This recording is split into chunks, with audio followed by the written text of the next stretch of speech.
Okay, so yeah, should be live now, hopefully. So, yeah, I wanted to come back to this video idea. It's kind of easy content to make, to be fair. Um, but yeah, I wanted to return to do another little Star Rail tier list, just because it's been a year since the last one, so I figured it would be a good time as well. Last one released on November 16th of last year. Today's the 3rd, so we're a little early. But yeah, I'm going to be doing some other stuff later today.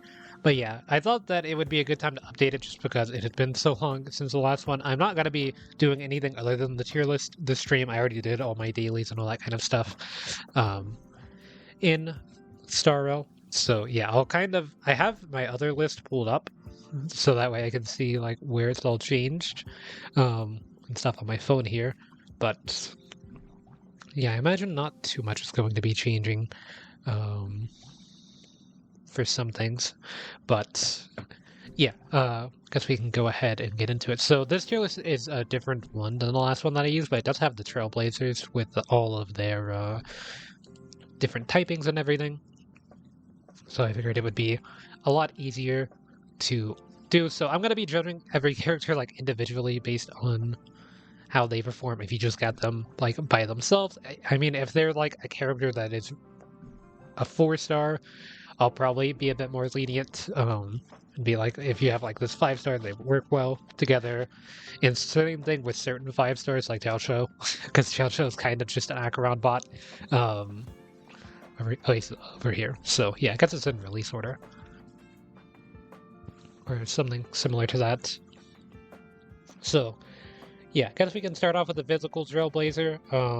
In the last tier list, what did I place them at? It was probably Caitlyn's because they only had the 2. Had them in niche, heavy, and best. I'll put them in really niche now. They're used like occasionally in certain break comps, but honestly, Luka's kind of just like a better version of them at this point for those comps anyway. They were pretty good whenever the game released and stuff, like as a main DPS and then as a sub DPS for a little bit. They were definitely usable, but yeah, overall just really niche at this point for sure. Definitely fits them. I'm a physical Trailblazer enjoyer, and I never use my physical Trailblazer anymore, so I haven't used them since like before Serval came out or something like that. So it's been a hot minute since I've actually used them, but yeah, overall, I just think that they're kind of really niche. I don't think that that's too hot of a take at this point in time. And then Bailu, probably niche heavy invest. I mean, like for building her, she's like low investment, but in situations that you're using her over other healers, she's kind of niche. No cleanse, still the main issue. The revive is really nice. She also gives some energy recharge with constellation or eidolons, and also gives some extra HP to people, making them a little bit tankier, which can be useful in certain situations. But yeah, Lynx also does that now. Lynx is just like a 4-star healer that's a significant upgrade over Bailu in a lot of ways. The revive is like the only thing Bailu really has without eidolons, and this is assuming E0, E6 for 4 stars, E0, 5 stars, E0, S0. Just to make it a bit easier and more relatable. Although, yeah, there's certain characters like Jade. I have her E1. Got it early, so just happened to grab it. And then I have a few characters, light cones, but I played them for quite a bit without their light cones, so I know how they function with and without them decently well. So yeah, overall she's just kind of niche at this point, but she can still work if you need a healer. Like if she's your only 5-star character, it's not the end of the world. Like the first one you get off of the banner, it's not like the worst possible option for sure. It's definitely a worse one that I'm looking at here, but we'll get to them in a minute. Bronya, I think she was inflexible, and I had a Bailu. I was like a super Bailu enjoyer. I had her in mid-invest, and I Bailu enjoyer back then because I didn't have Lynx for a while. But yeah, Bronya was inflexible. Now I would say she's slot in a team low invest. Like, she still works in a lot of team comps, still does her job well. I use her a lot. Just recently got her second Eidolon from losing the 50-50 on or no, that wasn't losing 50, that was standard. I got Yanqing second or third Eidolon from losing rapid 50-50. But yeah, honestly, she's just kind of fallen off a little bit just from the power of the other Harmony units that released, but she's still really strong. And, like, you can't go wrong building her. Like, if they're in this tier, I would say that you can't go wrong building them. If you're in here, then I would build them without considering how much resources you're spending on actually building them and stuff. And I guess I'll show my builds for the characters if I have one for them, which I do for the other two. I don't have one for physical Trailblazer, but yeah, I did mention that I do have them, like, enhanced a little bit. So yeah, when I played physical Trailblazer, I ran on the fall, and then I think she just had every one of the relics that my Clara has too, except for the follow-up attack set. It was 4-piece boxing, so I guess Luka has some of them probably as well, maybe. Maybe they went to you? Is this crit damage? No, wait. This one, attack percent? Yeah, maybe I did have that because I did not really know how to build characters at the time. But yeah, as you can see, I have her traces leveled up, and she's E6 just because Trailblazer's pretty easy to do. Bronya build, running Dance Dance Dance S4. I don't have enough for S5. That's like one of the few light cones that I don't from the early light cones. Max traces, running a 4-piece messenger for more speed for everyone, and then some more crit damage and effect resistance on Bronya, and yes, just recently got her E2. And I use her pretty frequently with Qingque and stuff. And the other one we rated was Bailu. I believe... I don't know who has my Bailu's relics. It was Lynx. Yeah, Bailu's over here. I have this on her, just because I have 2 of this light cone. So she has one of them. It's not even equipped on anyone. It's not Lynx. Lynx does not have her relics. These were also not... Oh, it's Flaw has her relics. So, yeah, any of the ones I have on my Flaw were the ones that I had on my Bailu before I swapped them.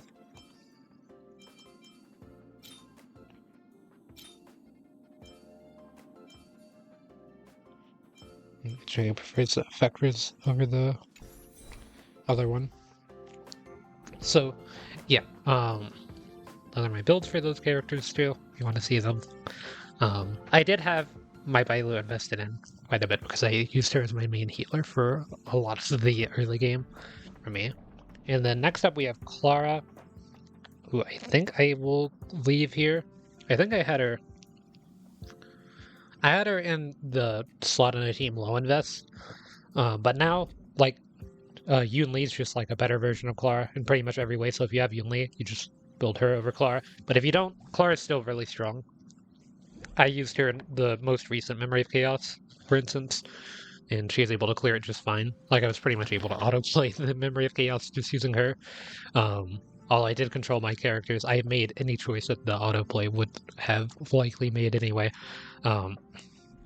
Just because the team was really easy to pilot. But yeah, overall, it's just Clara. She does a lot of damage with the counters. If you can consistently get her hit, even if not, as long as she has her ult up, still getting big damage. She has a lot of AoE, which is really nice. Being a destruction character, she has a ton of damage resistance in her kit. Like, she gets damage reduction, I think like 20% damage reduction or something like that. Whenever she ults, I'm gonna go check actually. But yeah, I use her in like the not Swarm Disaster, but other forms of Simulated Universe. I did actually use her in Swarm Disaster too, to clear that because she has so much damage resistance. I don't even have her fully leveled up. Yeah, it's 21% at level 7, and it increases with each level. And mine's only at level 7. For the next level, it'd be 22, so it'd probably go up to like 25% or 24% damage reduction whenever she uses her ult, which is a very rare stat that not a lot of characters have, so... Yeah, if you want to see my Clara build, right there, and then on the fall. She has really low crit rate. I think I have swapped some pieces off of her for other characters to try some stuff out, but yeah, usually I have a bit higher crit rate. I move my pieces around a lot on characters, so the builds aren't always the most consistent. But yeah, I use her a lot. She has synergy with regular March 7th, which I like, because I do have my regular March 7th build and play her when I can. Synergy with Lynx, of course. So many other different characters too. Is Spacewalk still going? Okay, yeah, that's just resetting. I have the phonograph on in game for the background music. Yeah, there it goes. So I figured I'd just turn on Spacewalk since it's a bit easier to loop. But yeah, she gets a bunch of damage reduction in her kit, so really strong character still. Good physical damage. Like, she's my only like physical damage healer that I use consistently. I do have physical Trailblazer, of course, but I just take everything I have off of Clara and put it on physical Trailblazer if I wanted to use maybe some other characters and stuff. So that way it'd be 4-piece champion boxing instead of 2-piece and 2-piece. But yeah, Clara's just kind of really easy to build. And also, the first time I cleared the hardest difficulty of Swarm Disaster, I used Clara and forgot to give her any relics, and she was still able to clear it, so... Yeah, she's just a really strong champion. If you actually... Or, not a really strong character if you actually know how to pilot characters and play the game. Because she's really good at explaining the mechanics. And then, next up, who I think is probably the worst character to pull on the standard at this point, it's Gepard. He's just kind of really fallen off. He was like my most played character, by the way. I used him in everything, on everything, whenever the game first dropped, because he was my first 5-star character. And at the time, he was definitely fine. He's been serviceable for a while, but it's literally just pull Aventurine. Like, whenever his manners will just pull him. And you'll notice the massive difference immediately between the two. Like, it's just not even close. I'd rather use March 7th at this point than Gepard for most days. Like, the only thing Gepard enables is Yanqing. And if you have Aventurine, then Gepard's just a significantly worse version. I think he's like a bottom 3 character in the game at this point, just because of how much stronger the other healing and shielding options are at this point in time. Even like other preservation characters like Xuan completely outshine and outperform him at this point in time. So, yeah, there's just no reason to build him at this point. If there was a tier below really neat, you'd probably have Gepard in it, because like at the most, if there's ever a freeze team in Starro, he would be in it, because he can freeze people pretty consistently. But yeah, that's pretty much it for him. And then my Gepard build is what I have on my Aventurine at this point in time, because as soon as I pulled Aventurine, I dropped Gepard and never looked back. But my Gepard is E2. So, let's see. It'll be all the way in the back over here. Yeah, I use this like on day 1 on him. Never finished maxing out his stuff, and then he's E1. E2 is speed reduction, which isn't bad, but yeah, any piece that I have on my Aventurine was on him. Even if it says the ones on my March are better for the most part.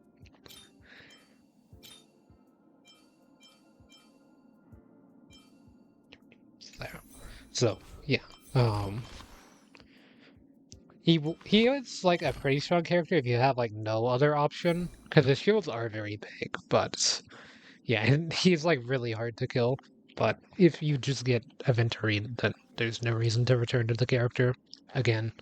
Even in like an ice weak team, I would just bring an ice damage healer rather than bring Gepard for some minor toughness bar reduction, because he doesn't even do that much toughness unless you use his skill a lot. And he's really skill point hungry if you want to have good uptime on his shield, because his shield is tied to his ultimate as well. Unless you just want him to die on repeat and you play him with like Bailu, because whenever he dies, he comes back with 50% HP and his ult fully charged.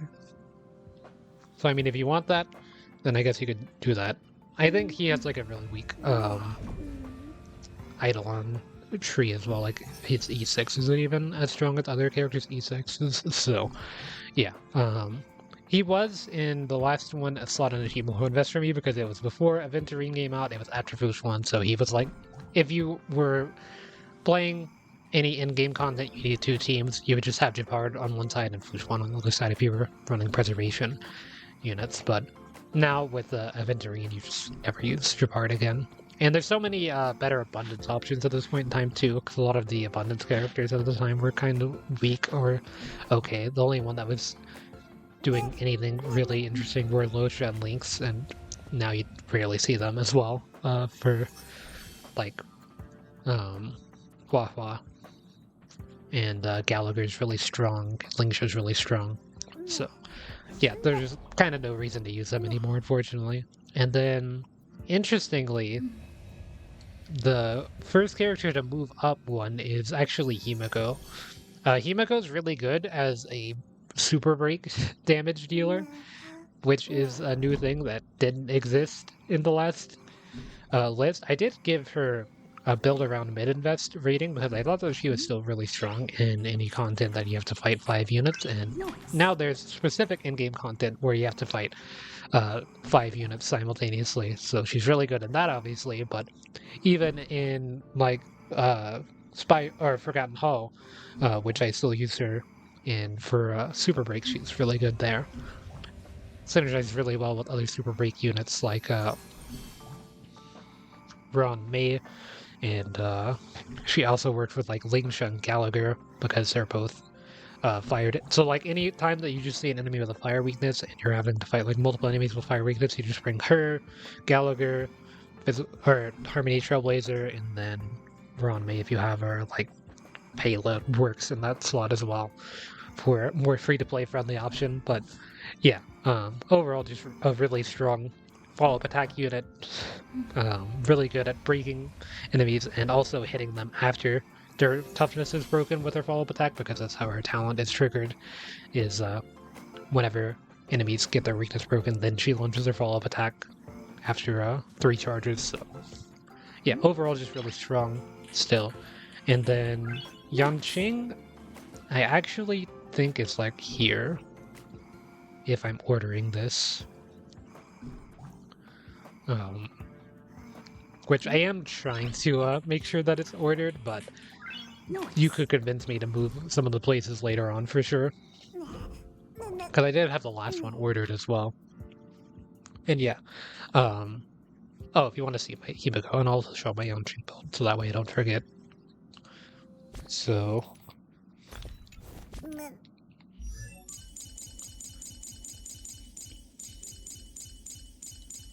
my Himeko is E0. My Clara was also E0. I don't know if I mentioned that one. We're running 4-piece follow-up attack set. Then this 2-piece for some extra crit rates. Because Himeko does really like crit, although if you're running her on a break effect team, you can give her more break effect, which mine has really low break effect, but my team gives her so much break effect that it kind of doesn't even matter. Plus, just the way that her talent works overall, you get more damage with your skill, you get more crit rate on enemies with high HP, and everything. And yeah, you just get a ton of damage on enemies that have their weakness broken. Especially if they have some HP left, of course. But yeah, then her light cone also synergizes with content that has 5 or more, or 5 units on the field consistently, which is what Pure Fiction is for. And then for my Yanqing build, it's just what I have on my Jing Liu. At this point, like, if I ever ran Yanqing, I'd just give whatever my Jing Liu has, which is not really good for Yanqing, but I guess it kind of works. Yanqing does like to have about 70% crit rate, even though his ultimate gives him crit rate. But yeah, because you're not permanently ulting on Yanqing, unless you have like a good team to do that with, then you do need a lot of crit rate on him, which means that you're going to be over 100% crit rate in certain situations. But yeah, I would probably still use this light on him, not the one that my Jing Liu has, obviously, because they're different typings. But yeah, I do have like a little bit of investment on him, and he is from me losing my last 50-50 on Rapid Spanner. But yeah, Yanqing, I mean, he's just famously been the worst character of all the 5-star characters, and that's still somewhat true. I do think that Gepard is worse. But yeah, Yanqing just never really had a moment to shine. He does pretty good single target damage, but that's kind of it. Like, he's only single target focused. His follow-up attack is a randomized chance to trigger. It's like 57% chance to trigger, which isn't bad, but whenever you miss it, it's really bad. So it's just not really worth playing him in anything. If there's ever an ice weak enemy, you can just bring like Herta at this point in time, because she's far more usable in most situations than he is. So yeah, next up is Arlan. Arlan's probably here. I like tried to use him a little bit. I don't have a build for Arlan at this point in time. He is level 70 on my account, I think. Which, any character that's level 70 on my account is, yeah, he is level 70, and I have the Secret Val light going on him, and he's 6, because he's a base game character. So, because I've done so many pools since playing from around the start of the game, I have his E6 already. But yeah, any character that's level 70 on my account, I've like never used for too many things outside of like some experiments in earlier versions of Memory of Chaos, like earlier stages with some borrowed relics from other people just to see what their damage output would be. And yeah, Arlan just never really had a use. There's not really any character that supports him well enough to get his damage output to compete with any other type of character. He's like okay in Super Break, I guess, because anyone can work in Super Break if you give them enough break effects, but even then, like, it's good that he has CC resistance. That's kind of nice. It's not something you see on a lot of damage dealers, but he's a 4-star damage dealer, and pretty much all content in the game requires you to have 5-star damage dealers or really super invested specific 4-star damage dealers that released more recently and stuff like that. So for the most part, any 4-star damage dealer, especially the early ones, are not going to be rated too highly. And the same holds true for Arlan. He was apparently good in the beta, but since then, never been used. Next up, we have Asta. I actually really like Asta and used her a lot, but yeah, at this point in time, I would say she's probably here. She gives a bunch of speed, which is nice, so you can reach like 200 speed on people if you know how to work around game mechanics with speed and turn order and all that kind of stuff. She's really good at manipulating that. The main issue is that she like only gives attack percent, which she does give quite a lot of attack percent, to be fair, but not as much as like Tingyun would. She gives speed, she's good at breaking things, so she's kind of an alternative to Ruan Mei and break teams if they're fire weak, but if you're running a free-to-play fire weak, or free-to-play super break team, you're already running like Himeko as your main DPS, and then you have Gallagher. So you have 2 people that are breaking fire weak enemies, so having Asta is a bit redundant, but that's not to say that she's like the worst option. As long as like every enemy is fire weak, it still works out fine. As far as like Mono Pyro goes, because that was a team that I used to run in Memory of Chaos, she is like really good in that team, but that team has very rare use. at this point in time. So yeah, it's probably better just to run Harmony Trailblazer in any like mono team outside of Mono Quantum at this point in time, and try to build around Super Break for that bonus damage. But do I have my Asta build right now? I think I actually might. Yeah, I do. Okay, so I'll show it. So yeah, we have Carve the Moon, Weave the Cloud Runner. I sometimes run that. I run like whatever the situation needs on her. So sometimes that's a Meshing Cogs where you get some extra energy. Sometimes that's Memories of the Past for more break effects. Sometimes that's a Dance Dance Dance for action advancement. But yeah, there's just a lot of good Harmony light codes, so you can just kind of slot whatever on her. There's not really any that she specifically needs to function. And then, yeah, we have 2-piece speed, 2-piece break effect. Just because I like running her in break teams, and she's really good at breaking enemy weaknesses. I got her E6 like fairly recently, by the way.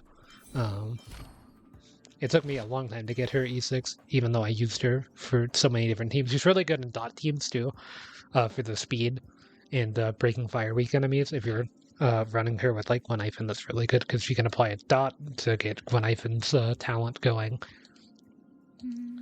But yeah, overall she's fallen off a little bit, but it's mostly just other characters are better. It's not really her becoming any weaker, which is kind of true for most of the characters that like fall off from any of these down a tier.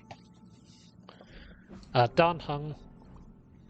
Here we can do Dan Heng, Hook, Serval, and I'll also put Sushang here, but let me like order this.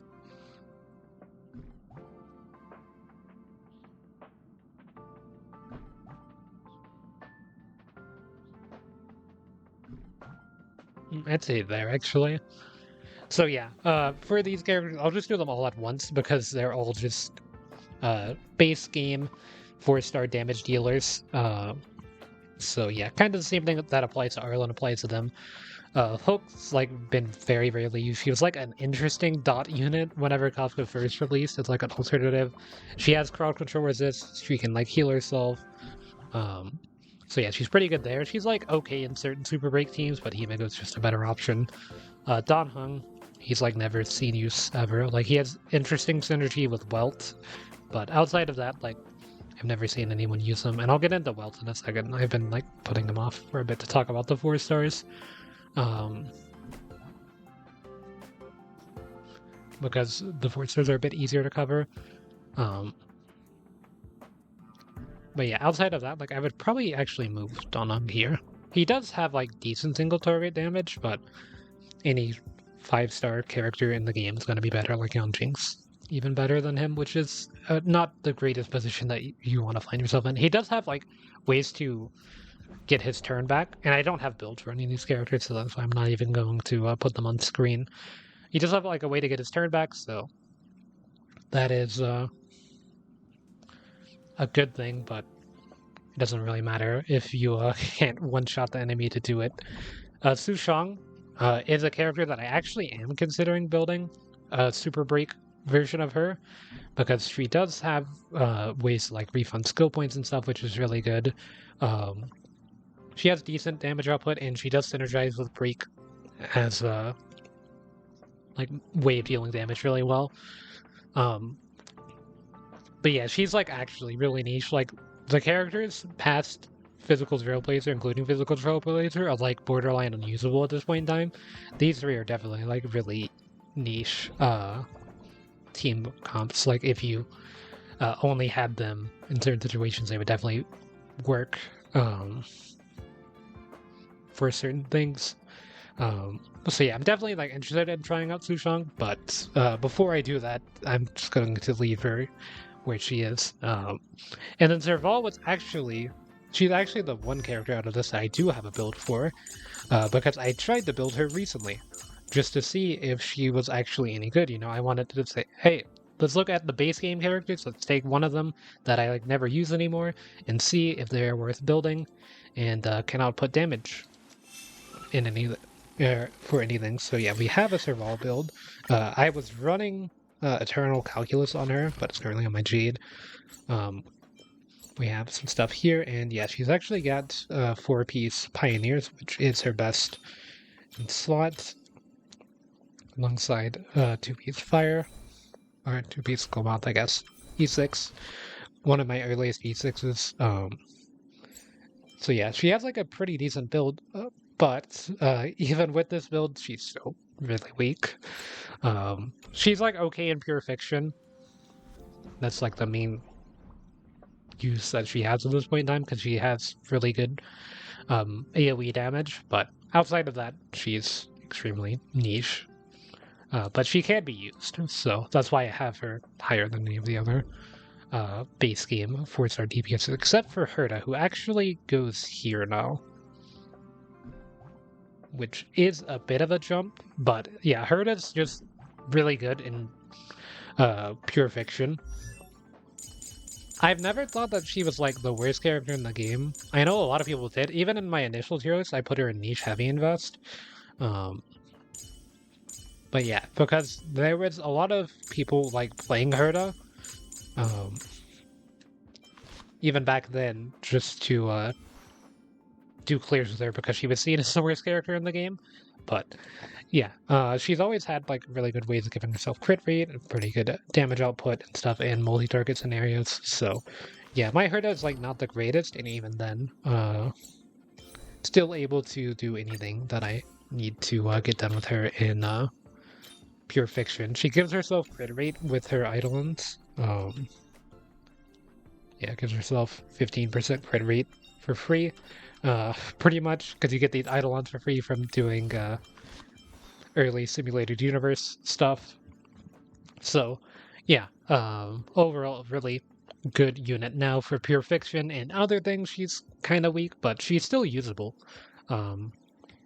because of her ways of dealing damage and stuff. If you have, like, a Simulated Universe that has bosses that... Like, let's say it's a boss that spawns enemies, like the deer, the Ebon deer boss that you see sometimes in Simulated Universe. She's really good at fighting that because the enemies that spawn can trigger her follow-up attack. So yeah, has some use there, but she's actually worth building if you want to be able to clear Pure Fiction, as she's pretty good in that. And then Welt, I'll use him here because I wanted to go back to talking about the characters that I actually do use occasionally. And I think Welt is here. I had him at the top of build around mid-invest last time. But yeah, he's kind of just an Acheron bot at this point in time. He's never really had like too much of a reason. Like the main reason you built Welt before is if you didn't want to run a sustain and wanted more damage, you put Welt and put him on your team because he slows down the enemies and like permanently stuns them and stuff. My Welt is E3 S1, so I have like a pretty decent one, and even then I like rarely use them at this point in time. Whenever I get Acheron next patch and build her, I might try him in her teams because he does work there, but yeah, overall, like, it's not too strong of an option, and never really had too much of a chance to shine. But if you don't have any way of dealing imaginary damage, like you're just refusing to build March 7th on for whatever reason, or like he's like somewhat usable in Pure Fiction against a full team of imaginary weak enemies in Pure Fiction, because he has really good AoE. And his damage output like isn't the worst, but it's just not as strong as other characters, especially other like imaginary damage dealers, like Aventurine. Who's not even really a damage dealer, but probably can still output comparable damage to Welt. So yeah, then next up we've got March 7th Preservation. I'm a March 7th Preservation Glazer, but I can't really glaze her anymore. She's just kind of useless. I'd say that she's better than Gepard, though. I still stand by that one. Gepard gives AoE shields, she only gets single target shield, but her shielding is so much better. She gives healing, she gives good crowd control, AoE, she has like pretty decent damage output. She has follow-up attacks for follow-up attack teams and stuff. Really good with Clara. She has a cleanse with her shield too, by the way. So yeah, preservation unit with a cleanse is kinda rare. Let me see where my merch is. So yeah, my preservation march has 4,000 events, has S5 battle pass icon. Because yeah, she's like my favorite character in the story, so I definitely wanted to build her. So I have this form built and also her other form, the Hunt March. But yeah, her preservation's pretty fun to play, but yeah, just not too strong compared to other units at this point in time. Other preservation units are just so much better, fortunately for her, but she still has some use with Clara, so yeah. And any like follow-up attack teams, like I like running her, Clara, and Topaz on the team because you just get a bunch of follow-up attacks on a single target for pretty good damage. And then if you have like Lynx on that team, then you have a follow-up attack healer as well. So yeah, next up we have Pela. Pela is slot in the team low invest. I do think that Pela is really strong, really good with Acheron, gives AoE defense shred, gives some ice resistance down. I like just never really used Pela because I had Silverwolf. I did start building my Pela, so I'll show that fairly recently, but yeah, she's just like a good unit. She's just kind of basic. I don't know. It's like she's kind of like trying to think of a way to say this without giving like a League of Legends reference or something. I want to say like Skarner in League, if you want my reference. She's just good at what she does, and she does it, but she's really boring to play, in my opinion. She's kind of an old bot. Gives energy, or gets like a lot of energy with her skill. Basic attack is also not even like the worst option to use because of how her rotation works stuff. And yeah, she does like extra damage to debuffs enemies, so that's why her basic attack's not that bad as well. But yeah, just kind of a boring unit. Like, my build's not even that great for her, to be honest. I have this abomination going, some rainbow pieces, but yeah, she just needs effect hit rate and tank stats, and then she like never dies and just debuffs people over and over again. But yeah, good with Jing Liu as well, just because she gives ice resistance down. So giving specific type resistance down is like unique, but outside of that, yeah, she's just like a really strong unit, and self-sufficient with the SP, which is kind of nice. Then Natasha, niche healer, like never use her anymore. Honestly, I'm just gonna put her here. I don't have a build for her. Every other healer in the game is just better than her.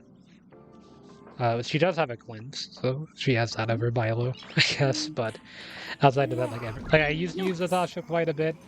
If you don't have any other healer, she works. She does heal people. I had her in build around mid-invest, just because she was like my only other healer than Bailu at the time. I think when I made this heroes, I didn't even have Lynx.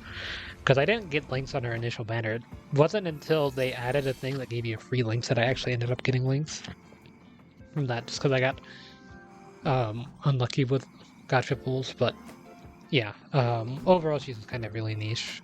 And then I think I'll put Sampo at the top of really niche, because he's used in dot teams. I don't have a build for him at the moment. I used to when I used him with Kafka, but whenever Gwenathan came out, I stopped using him. I still use them sometimes in Simulated Universe, because in Simulated Universe it will give you a build if you don't have one for your characters, so I use them there in like triple dot setups with him, Black Swan, and Kafka, and then a healer. just to see if it changes anything. And sometimes it does, sometimes it doesn't even matter. And then the only other base game damage dealer that's actually pretty good for a 4-star is Jing Yuan, although I will say she's probably like here. She's okay in Mono Quantum. She has a bunch of skill point issues that are alleviated by Sparkle, but outside of that, if you don't have Sparkles, she's like very rarely used. She has a really fun playstyle, and has really good damage outputs if you get decent RNG and stuff for her. But yeah, overall, just kind of a bit strange to play unless you like the style. Her gameplay without Sparkle. With Sparkle, you get a bunch more skill points, so that kind of helps. Because she's like really skill point hungry with how her skill actually works. But she is really fun to play. To have her fully maxed out. Although I've actually like never used her as like the main damage dealer in a team, even though I have her fully maxed out. Because I've wanted to use her forever, but never have a good opportunity to do so. And yeah, I'm just running this on her. I'd probably swap it out for another Lycon. She's pretty good in Pure Fiction, too. Even with the skill point issues. So I'm trying to like wait on a good Pure Fiction to use her on, but there hasn't really been one. And I would definitely max out whatever Lycon she's using for that kind of content, but I just don't have one at the moment. Actually, this starts to be it. We can go back to the list. Hey, Tingyun. Actually still flexible, by the way. This might be a hot take, but yeah, I think Tingyun is actually still busted. Energy, like giving people energy, is just too busted of a thing. Like, kind of understood. She gives speed, she gives attacks, she gives energy. Like, what more do you really want? I use her in situations where I would used to use Bronya at this point in time. Just because, yeah, I might be a Tingyun Glazer, I don't know. I have like 165 speed Tingyun, by the way, with my build, just because I gave her everything that I had that had really high speed for these pieces. But yeah, overall, a really strong unit. Still, it's always been strong. E6 gives her more energy. You get damage multiplication. Like all of your buffs here are really good, or buffs in general are just really strong. I used to run her with Kafka a lot, where I'd just have Kafka be like a DPS and then just run Tingyun. If I didn't feel like running Kafka Kafka hypercarry stuff, and Tingyun's really good at setting up that with this Lycon, but I mean, you can use Carve the Moon, you can use Dance Dance Dance, is what most people use is Dance Dance Dance, just because of the action advance, and planning around that with her speed buffs and everything. Yeah, overall just a really strong unit. Has always been a really strong unit, and will most likely still ever be a really strong unit. And it's also a 4-star, by the way. So, yeah. It's really good. Seele. Seele is like heavy. She is like the definition of heavy invest. So I'm gonna put her here. The niche part doesn't really apply to her. She's just like, if you have a super hyper invested Seele, you can do whatever you want. I don't have Seele. She's I lost my 50-50 on her to Bronya. So yeah, kind of a win at the time for sure. Still, because Bronya was really good. But yeah, if you have Seele and her signature Lycon, and then you just build her and spend like thousands and thousands and thousands of Trailblazer power, that's the in-game energy, that you use to get like relics and everything. If you do that and farm and get perfect relics and everything, she's a really strong unit. Still, with her resets and just her high damage and everything, single target, works in Mono Quantum. Mono Quantum is still a thing, by the way. Like, I know a lot of people don't talk about it anymore, but I look at Pridwin's calcs, which they're not like perfect, obviously, but you can look at their like surveys and see what teams people are using, and they are still in like the top 30 team. It's Mono Quantum with Seele as the main damage dealer, just because hyper invested Seele. Like if you're playing Mono Quantum, you probably got Seele at the game's launch, so your Seele just happened to get super invested in. over time.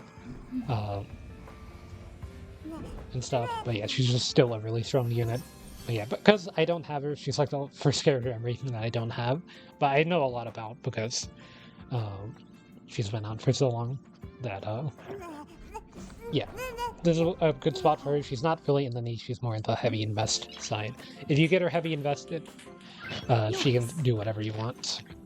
And then we have Fire Preservation Trailblazer.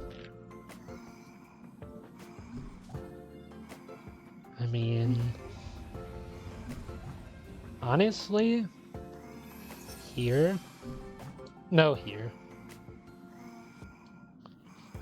They have like a taunt thing that's really good, and they get a bunch of damage reduction for themselves, which I mean is a really rare stat. I don't have a build for them, so I'm not going to show it. I would just, whenever I use Fire Preservation Trailblazer, I would give whatever I had on my march to her. And the Gepard had like the best of that type of relic set for my account. But yeah, overall, I just think that Preservation Trailblazer has always been really niche in general. So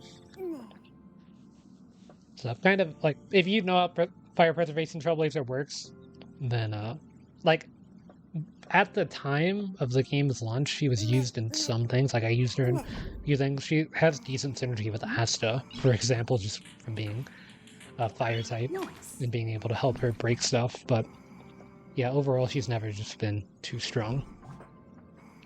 And speaking of never having been too strong, we have Jing Yuan, who I would say is here. Okay, so this is before a certain character is releasing next patch. Okay, notice how they're not on the tier list, but it would be if the next patch would happen. There is a certain character releasing that is going to make it where summons are really good. And I think even with that, Jing Yuan would still be here. Because you have to get that character for it to work, and I'm kind of judging it based off of their individual merit, for the most part.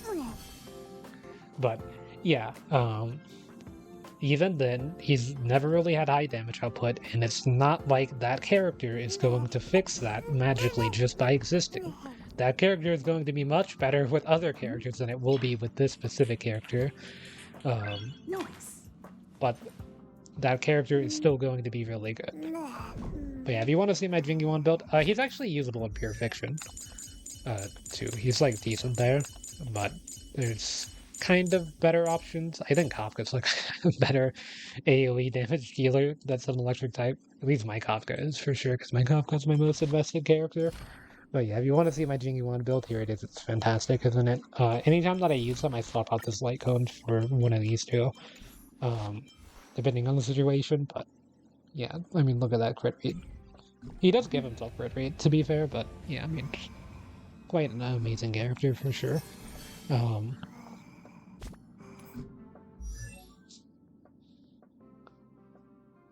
But yeah, he was my first limited 5-star character in the game.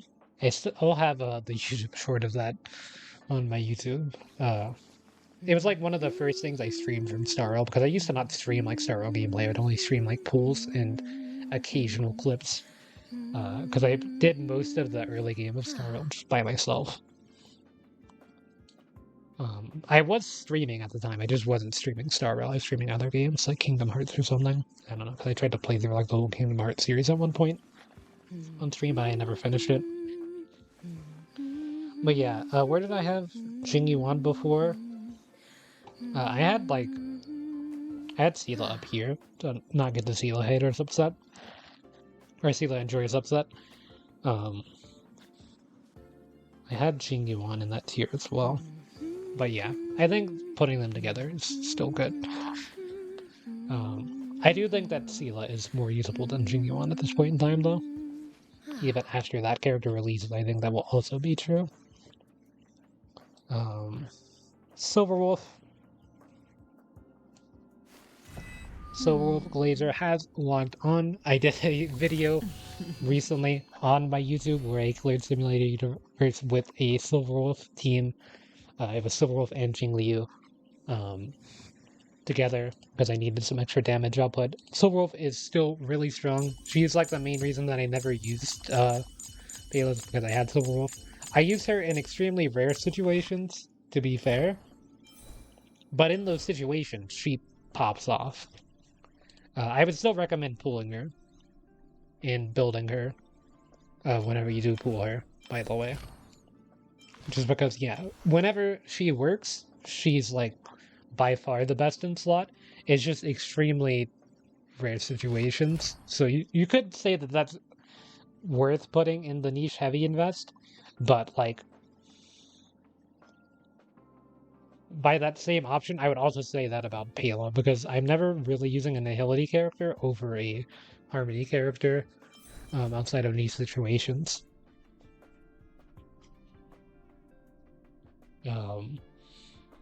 But yeah, because I would use Pela in situations where I would use Silverwolf and stuff, I want them to be together for sure. And yeah, Pela is a strong unit. I do think that Silverwolf is a little bit better.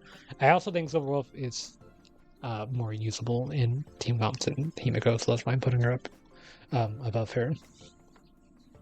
And I could maybe do the same thing for Pela, I guess. I don't know. I'll put them together.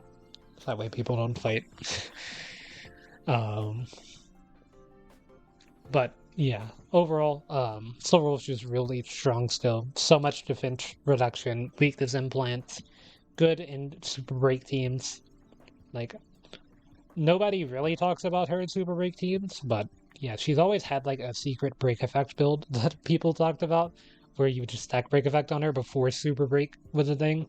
But now that super break is a thing, that build is really good as well. For a more damage focused Silverwolf than normal, because even with like her effect hit rate build, which is what I'm running, like I didn't show the effect hit rate, I just showed everything else. I have 81% effect hit rate on my Silverwolf. And yeah, even with that build, she's still outputting really big damage. Okay, next up we have Luocha. Silverwolf is down a tier from where she was. Because that's all up here. Which if it was actually glazing Silverwolf, she would be up there. But yeah, to try to reduce as much glazing as possible, I will say she's in this tier. Next up we have Luocha, who has definitely fallen off quite a bit.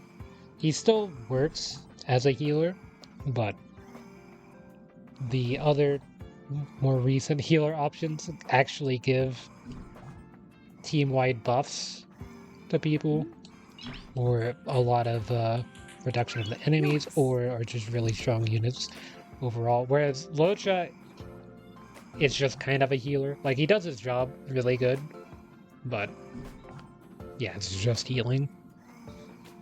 I don't have Luocha either. Another character that I skipped Luocha and Blade to get Yanqing from losing my 50-50 on Kafka banner, and then getting Kafka like 80 pulls after.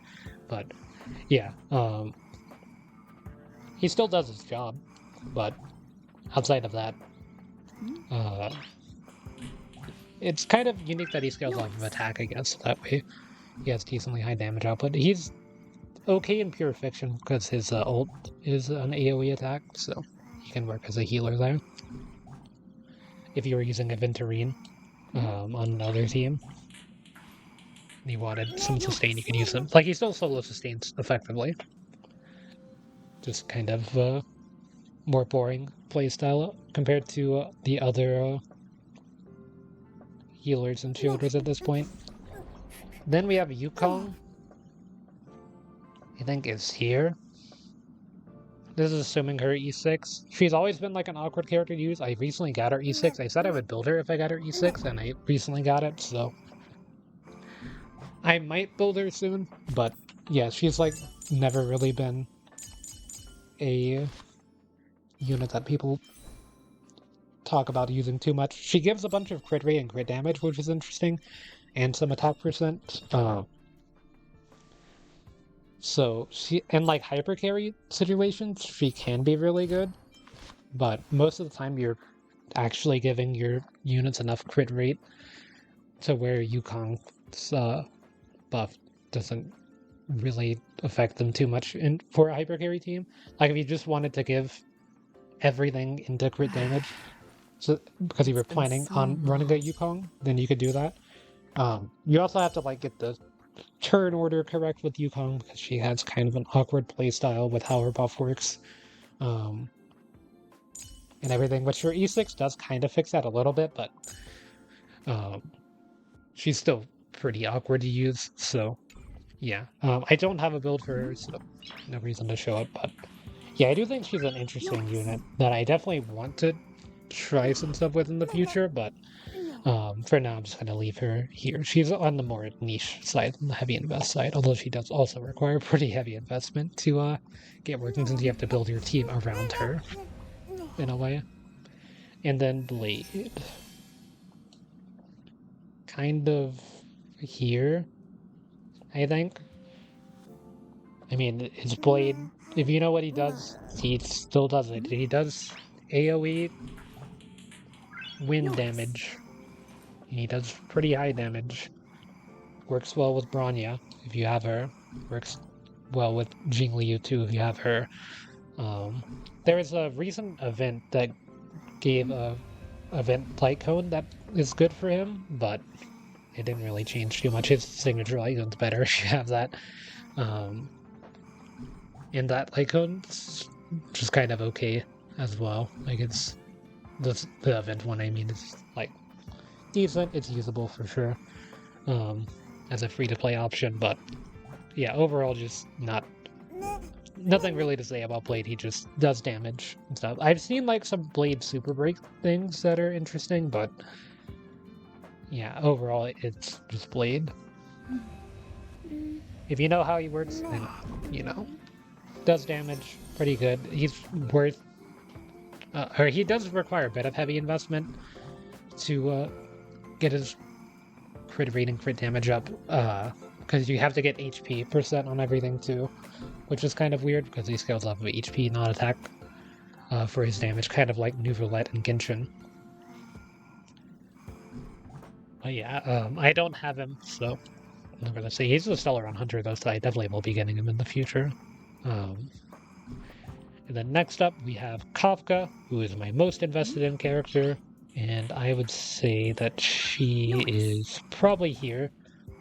So she has fallen a tier from what she was in my last one. If you want to see my Kafka build, I'll go ahead and get that on screen here. I was going to get her first idol on, at least on her rerun, because I got her light cone on her first rerun, and then on her second rerun I said I was going to get her first idol on, but her rerun was actually a triple banner that time, so I had to end up getting Black Swan, because I did not have a Black Swan at the time, because Black Swan synergizes really well with Kafka. Stuff, and then break effects pretty low, but outside of that, pretty good stats on Kafka. And then, yeah, almost 3,900 attack, pretty high speed, goes up to like 170 after the light cone self buffs. Works really well with any dot character. Like anytime that you're running a dot team, you're going to be running Kafka on it. So that's why I think that she'll always have really high value, because there's no one else that's like detonating every dot on someone. Like there are characters that will detonate their own dots, but there's no one that's going to be detonating every dot, including their own dot, on characters outside of Kafka. So anytime that you're running a dot team, you're going to be running her alongside your other dot appliers. So yeah, just a really fun character to play, really high damage, really good ultimates for AoE situations. She works in Pure Fiction, works in Simulated Universe, works in Apocalyptic Shadow equally effectively in like everything. The thing is, like, dot teams at this point are really decent. Like, they can do things, and that's about it. They're not really good at doing the damage, but they will do the damage. So if you can work around that and get your clear, then you'll be able to do it. But like follow-up attack teams or break teams or certain hyper carry teams are going to be doing way more damage. She also works pretty well with Acheron too and Dotcaron teams, but I do think Dotcaron teams are a bit worse than regular Nihility teams for Acheron. So, yeah. Overall, still a really good unit, but definitely not as strong as she was as Dot teams have just fallen off as much. Or so much compared to what they were. But yeah, still really good, and if Dot ever gets stronger, then she goes up. She's like Topaz. Whenever follow-up attack teams do well, Topaz does well. Whenever follow-up attack teams do bad, Topaz does bad. Same thing with Kafka. And then next up we have Luka, who I think probably here. I do think Luka is worse in Dot teams. Like, I pretty much only run Luka for Dot. But you can run him as like a break unit as well. I don't have a build for him anymore because the build like split between my Clara and my Robin, because I ran 4-piece boxing on him and stuff. And whenever he release, I use him with Kafka like a little bit. He does have a really good Dot and bleed, but yeah, overall just never really been too strong of a unit. I mean, he has like a really good break. Whenever you break something, it's got to do a lot of damage. So with super break, he's like pretty good there. But just he's only single target, and he doesn't have like a way of resetting himself to hit again without having to wait a whole rotation. So yeah, that's kind of my main issue with him. He's just too single target focused.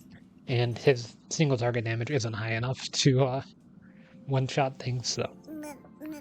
If you're a single target and you're not like dealing at least like a quarter of a boss's HP, then you're not really strong enough to do too much in the current Serval meta, so.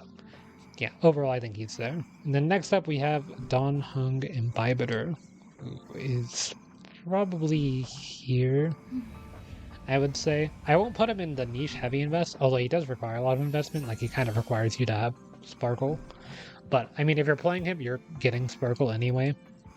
So, yeah, he just uses a bunch of skill points. I don't have Imbibitor, so I don't have a build to show for him. But, yeah, he's still outputs a lot of damage and has pretty good AoE, pretty good single target. He's good in Memory of Chaos. I think that's kind of his main thing. He's not... Like, he does work in Pure Fiction and Apocalyptic Shadow, but I think he's still mainly used for Memory of Chaos clears. And he can still clear it, so...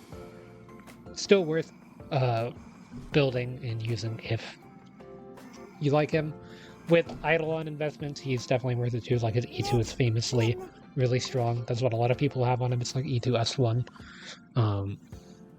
He is getting a... Alright, is he currently rerunning? My brain... Yeah, he's currently rerunning. For some reason, I thought he was next patch. But no, it's Acheron and Aventurine rerunning next patch. But, yeah, he's still pretty good. If you wanted to pull him on the current banner, I wouldn't stop you. I would say that you probably should have Sparkle if you're pulling him at this point in time. But, yeah, I wouldn't stop you from doing it. And then if you're going for, like, E2... S1, definitely still worth getting there. But for E0, S0, definitely a lot weaker, of course, as there's got to be some reason to pull Eidolons and your signature light cones and everything, but yeah, still a strong unit, has always been. Higher skill ceiling than Jingliu or whatever, right? Like, if you invest more in him, you'll deal more damage than you would with Jingliu, but Jingliu required less investment than him. That was always the comparison between the two. And then next up we have Fu Xuan. Fu Xuan is actually the next flexible unit. This character is still pretty busted. She's, like, always been busted. Did I put her in flexible last time? Yeah, I did. Yeah, like, just always been busted. Will always be busted. Gives crit rate. Makes your team pretty much immortal. If there's situations where your team's dying with Fu Xuan on your team, most of the time, it's a skill issue. To be honest. Really good for Mono Quantum. Really good for Seele.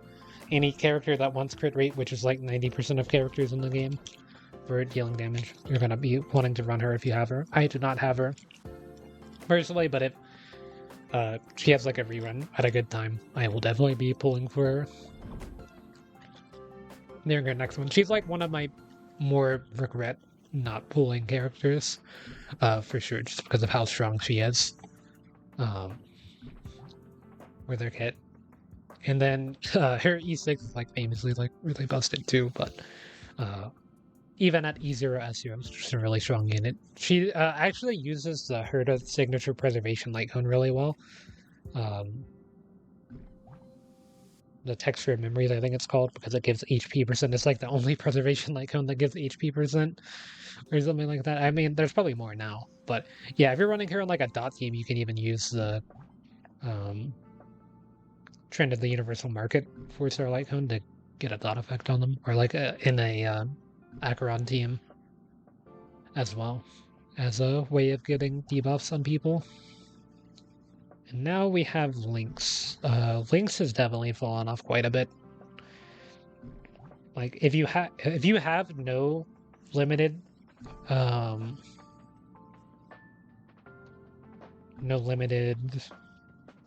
abundance characters, Lynx is definitely the best option. Definitely better than Bailu, but any limited abundance character is going to be better than Lynx. She is a 4-star still, so that is one thing to consider, is that she's really strong for a 4-star. But yeah, not too much has changed with her since the last time I ranked things. I think she was in build around mid-invest, but yeah. Now I'm just gonna leave her here. I did have a build for her, but it's currently on my which I'll show whenever I talk about her, which will be pretty soon. Then next we have Jing Liu, who I think is here still. I still think that she's better than Dan Heng by 1. So anywhere where I put Dan Heng, I'm just gonna put her by 1, because we're talking about E0 S0 for both of them and not having any particular supports with them. Like if you have Sparkle, then it's this. If you don't have Sparkle, then it's this. For E0 S0. But yeah, Jing Liu still is a really strong unit and has worked in Memory of Chaos for me still, which is like her main job. She also is kind of decent in Pure Fiction and Apocalyptic Shadow, but yeah, I would say her main job is going to be Simulated Universe, and she can still do things there. She was the first character I got the signature light cone for, and is one of my more favorite characters to play and everything. I really like her playstyle and her character and the story and everything. So one of my more invested in characters. But yeah, there's actually going to be a new relic set. I think it's been confirmed. I don't think I'm talking about leaks at this point in time during the next patch. That is good for her. So I'm probably going to be farming it, because after I pull Acheron, I'm not really going to have anything in particular to be farming, because with the way that I've done my account, most of my characters are max traces level 80 that I actually use. While they have like passable relics, they don't have the strongest relics, because I mostly focused on getting those traces and leveling up my characters. So all of my characters are built there, but need relics, so I'm kind of getting to the point on my account where the only thing I can do is build relics. Like, I'm pre-farming for Acheron right now, and whenever that's done, I'm probably going to finish building Himeko, and then I might build a few characters here and there, but I'm mostly going to be just farming relic domains for characters that I want to invest further in, which is Jing Liu is definitely one of them. At this point, used her in my second most recent Memory of Chaos clear, because the current one, I didn't really need to use her, but the one before them with Aventurine, I did need to use her because of Aventurine's Ice type weakness, and that was the team that I had Silverwolf in and everything. So yeah, still a really good unit, very easy to build, but definitely not as strong of a hyper carry as like Acheron at this point in time. So yeah, for hyper carry, she is an option, but not the strongest, which you kind of need with Hypercarry. Is kind of the whole idea is that you're having your strongest unit or whatever. And then Topaz is probably here. I think Topaz is in an interesting spot. She's like the most replaceable follow-up attack unit, kind of, in the main follow-up attack teams of like Fart or Dr. Ratio Topaz teams. But hi, this is Topaz she's still really strong. 여보세요? I'm hovering over Topaz to show off my build, but I don't have it on screen, so you can hear her Jigala. during her idle. Sure thing. So yeah, we have Swordplay on her. Sometimes I run Swordplay, sometimes I run this Light Cone if I'm not running March on the team. Sometimes I run this Light Cone if I'm not running March or Ratio on a team. Just kind of depends. Have the 4-piece follow-up attack, 2-piece of the follow-up attack buffing thing. But yeah, she uses pretty much any Hunt Light Cone really well. But Swordplay in particular is really good because she does attack the same target quite a bit, and it gives a bunch of damage percent, which is really nice. Because yeah, Topaz scales more off of damage percent and crit rate than crit damage, and like attack percent too, because she gives herself a bunch of crit damage during her ults. And yeah, it's kind of a thing where as long as follow-up attack's strong, Topaz is still going to be a strong unit. Which, yeah, currently follow-up attack is really strong. They just got Fei Xiao as the strongest damage dealer in the game at the moment, I believe. For more consistent damage, like if you don't have a bunch of buffs applied and stuff, and you're just working on getting her ults over and over again, I think that she has the highest output, but I could be wrong on that. Out of all the easier S0 characters, but she still has really high damage output, and Topaz works on that team. Topaz works with Dr. Ratio if you got him for free. Of course, she works with the March 7th the Hunt, which is a free unit permanently. Any follow-up attack damage dealer she's gonna work well with, like she works well with Clara, she works well with March Preservation, so yeah, works well with Herta, works well with Himeko. Yeah, overall just a really strong unit still. One of my more favorite characters, I want to get her Light Cone, but every time that her Light Cone's been up, there's always been something else on the banner that I wanted. Like I got Lynx's Light Cone instead on the last banner, as well as Lynxia during her most recent rerun. But yeah, really strong signature Light Cone too if you happen to get that. And really strong first Eidolon too for Ratio teams in particular, because she will apply 2 debuffs by herself at E1, S1. Plus Numbi counts as a debuff, so instantly be able to provide Dr. Ratio with 100% follow-up attacks, which is really nice. But yeah, still really strong at E0, S0. That's what I play her as. But you could convince me to like move her lower, so like I'll probably actually move her down here to start with. Then next up we have Gwenathan. Gwenathan's actually a really strong unit still. I definitely like overglazed Gwenathan, but for Acheron teams in particular, she's really strong, really good in pure fiction. Just for like non-Kafka teams, in Kafka teams, she's still a viable option if you don't have Black Swan. I ran her like until the day that I got Black Swan, I was still running Gwenathan. I don't have a build for her because most of the pieces went to Black Swan or like other units right now, but yeah, she pretty much just wants attack percent speed and some effect hit rate. Being able to give her debuff makes it where enemies specifically take more damage, so it's like a damage multiplier on all of your damage. So like anytime that you land a critical hit, it's multiplied by your crit damage, and then it's also multiplied by whatever debuff or buff you have on your team that's like a flat damage percent buff. And she applies one that makes it where the enemies take more damage on them by quite a bit. I don't have her E6, but she's really strong at E6 too because it lets her get one more additional stack. She can have up to 3 stacks of the damage debuff by default, and she gets 4 at E6. So yeah, overall, still really strong, but pretty niche for sure. She's definitely on the niche side. She's really easy to invest in if you want to build her, and I think that she is pretty good in Mono Pyro for the teams. Like, I think her, Topaz, Himeko, Asta, Gallagher, and Lynx over here are all really good options for the Mono Pyro team. If you're wanting to run that, although I haven't run that team in a hot minute. I definitely do want to try to find a situation to run it again, try it out, see where we're at now. Next up we have Wafa, who is also busted. Another rare busted character. I actually don't think too many characters in this game are like super busted, but pretty much the same reasons that Tingyun is busted are the same reason that Wawa's busted. Just gives a bunch of energy. I actually use this light cone on her. You can use like pretty much any abundance light cone, but I use this one because it gives even more energy to your entire team. Her signature is also super busted too if you happen to get that. But yeah, I've run just 2-piece Wandering, 2-piece Messenger for some more speed.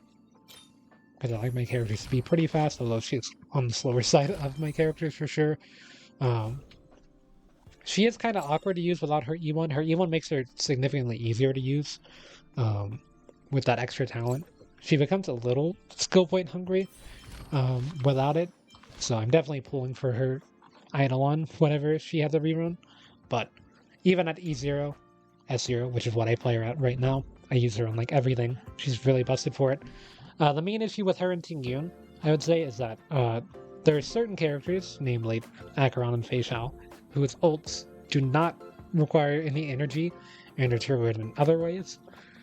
She does not synergize with those characters well, but I mean, even then, you can use Wafa in those teams as your healer, and it still works because she gives attack and speed buffs as well. So you're not losing too much by running her in those teams.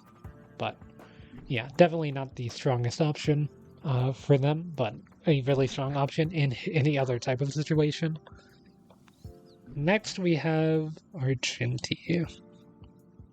Surprised I didn't say Aventurine, because a lot of the times that I see Argenti and Aventurine, I say the wrong one.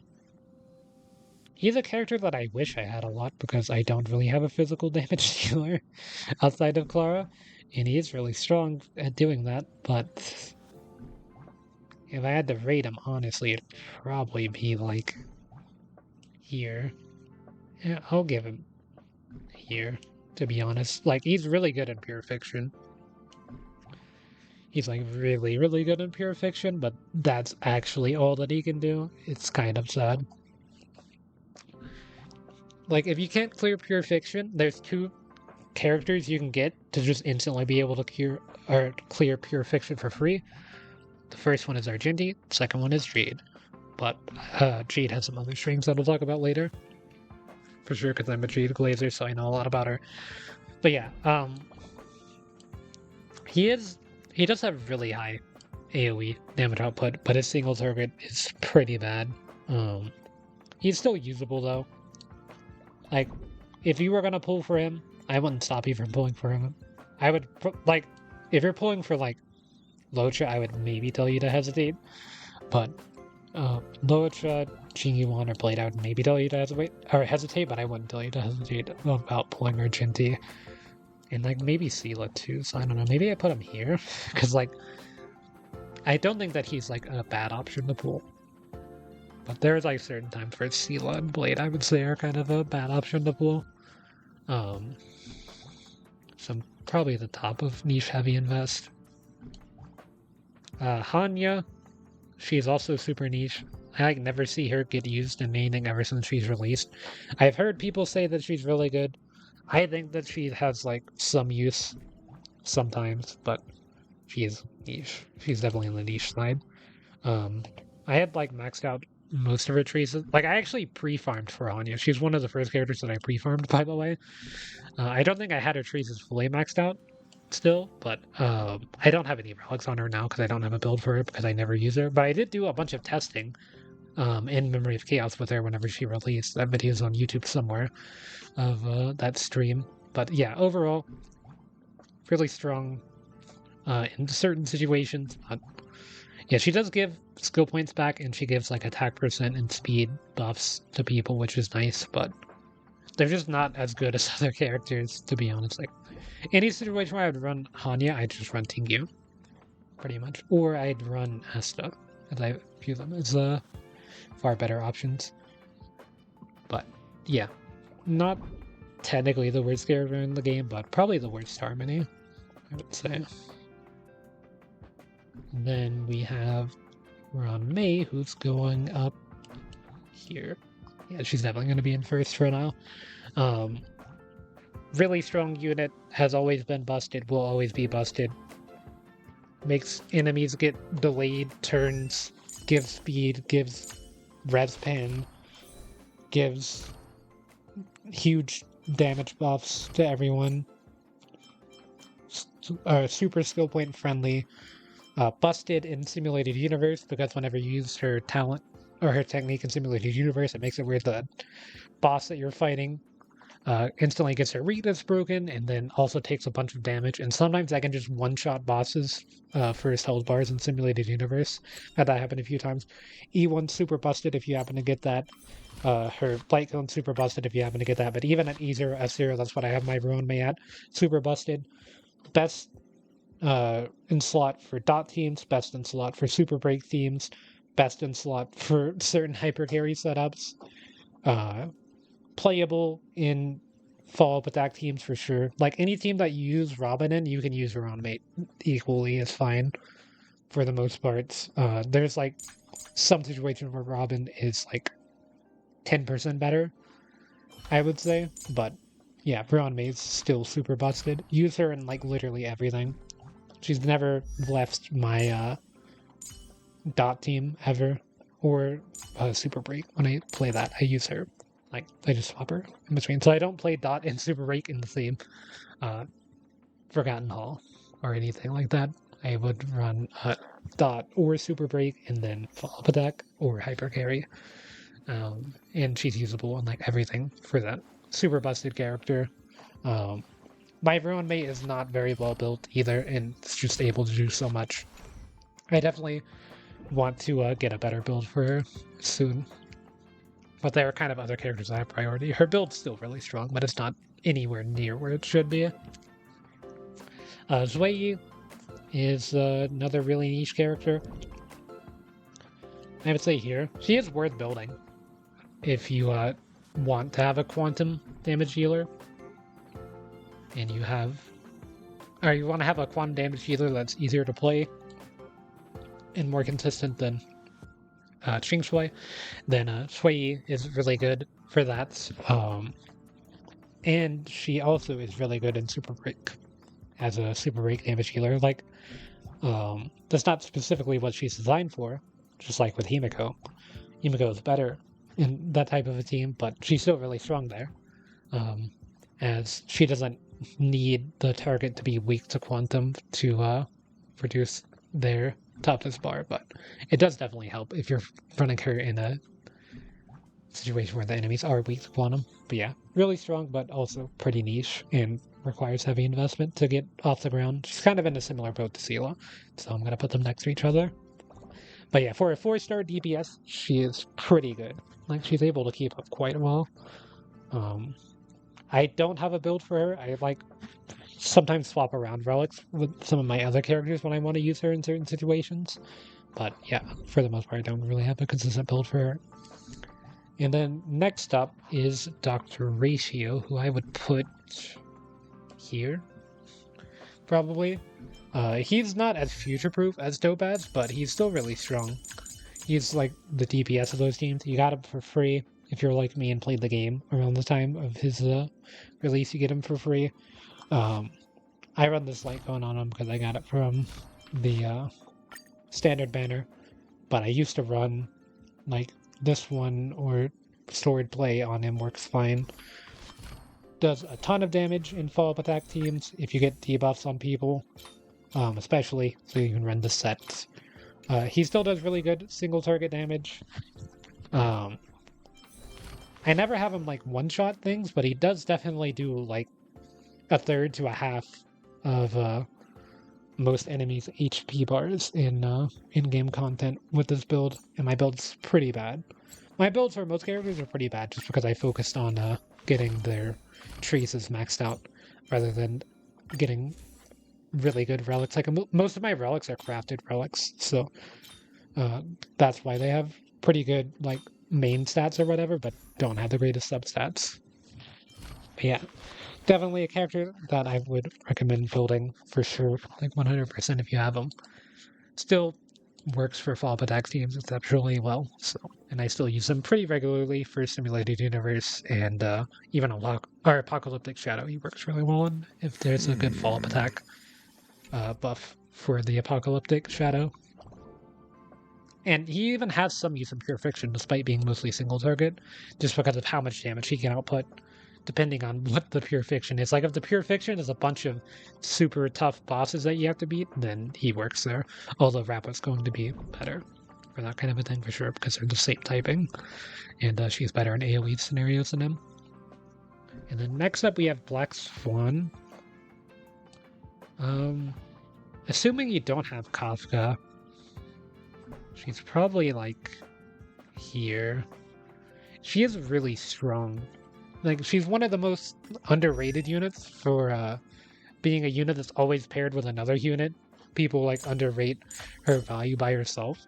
She's still really strong, but she's not like that strong. Like, I'm not gonna glaze her too much, but she gives a bunch of like defense shred for free. And in the most recent Simulated Universe update, for instance, I tried running her without Kafka, and instead running One and Sampo, so that way I could have more dots on people for dot team setup, and it actually worked pretty well. But yeah, she does work exceptionally well with Kafka, so if you do have Kafka, you do have like a signature or Eidolon, first Eidolon, are all really good options to have for her as well. But if you do have Kafka with her, she's really strong. She'd be like where Kafka is on the list, but just by herself, she is definitely a bit weaker than just Kafka, but still a pretty good debuffer, and also has pretty high self-damage, and has really high AoE too, so she's pretty good in Pure Fiction scenarios too if you need a debuffer for that. She's kind of like a slightly worse version of Pela by herself in some ways. Mostly just if you're running like a light cone that's more dot focused and you're playing her by yourself, and it's an ability and you're using her as like a debuffer instead of a dot damage dealer, then she's kind of worse. But if you're running a nihility focus like the one that I have on my Pela, that gives a bunch of defense shred on people just for hitting them. If you're running that on Black Swan and you're not focusing too much on her dot and she's by herself and she's there to just debuff people, not really do that much damage, then she can work. But not the best option. And of course works in Dot Karan as well. Like for most Dot Karan teams, you're running Kafka, Black Swan, and Acheron, because Acheron likes having 2 additional nihility characters for the bonus damage. So yeah, works in that team as well. Then next up we have Sparkle, who I do think is here actually. She is a really strong Harmony character, really strong buffer.